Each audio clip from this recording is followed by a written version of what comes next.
পাপ তার বাপকে ছাড়ে না।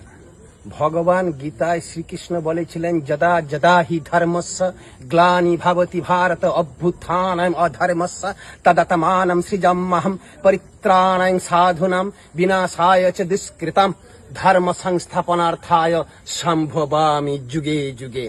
ভগবান শুধু এ কথা বলে থামেননি, ভগবান ইয়েও বলেছেন, সর্বধর্মান্ন পরিত্যেজং মামেকং শরণং ব্রজ অহং তং সর্বপাপেভ্য মোক্ষসামি মা শুচ।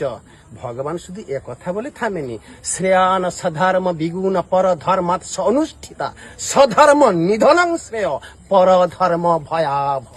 আমরা ভাতা চাই না, আমরা কর্ম চাই, আমরা শিক্ষা চাই, আমরা শিল্প চাই, চাই ভারতবর্ষের সমস্ত জনগণের পেটের ভাত, চাই তাদের রুজি রোজগার, চাই তাদের মানবিক মূল্যবোধ, চাই তাদের এই বিশ্ব ব্রহ্মাণ্ডে আমরা যেন স্বাধীনভাবে চলাফেরা করতে পারি। রাত 8টার পরে দিদি বলে দিয়েছেন, রাত 8টার পরে বেরোবেন না মহিলারা, কারণ অর্ধ ধর্ষণ 20,000, পূর্ণ ধর্ষণ 40,000 তিনি রেড বেঁধে দিয়েছেন। তাই মহিলারা বাইরে বেরোচ্ছে না, ভয়ে ঘরে আছেন।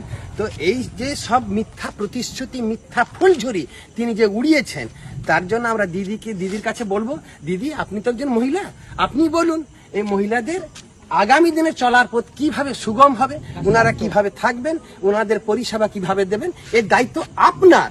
আপনি এটাকে এড়িয়ে যেতে পারেন না, কারণ পশ্চিমবঙ্গের মাটি দুর্জয় ঘাঁটি, বাংলার মনীষীদের কথা আমরা স্মরণে রেখেছি। এই বাংলা ক্ষুদিরামের, এই বাংলা মাতঙ্গিনী হাজরার, এই বাংলা বিনয় বাদল দীনেশের, এই বাংলা রবীন্দ্রনাথের, এই বাংলা রাজা রামমোহন রায়ের, এই বাংলা সমস্ত মনীষীগণের, এই বাংলা বিবেকানন্দ একটা কথা বলেছিলেন, গর্ব সে বলো হাম হিন্দু হ্যায়। জয় শ্রীরাম, জয় শ্রীরাম।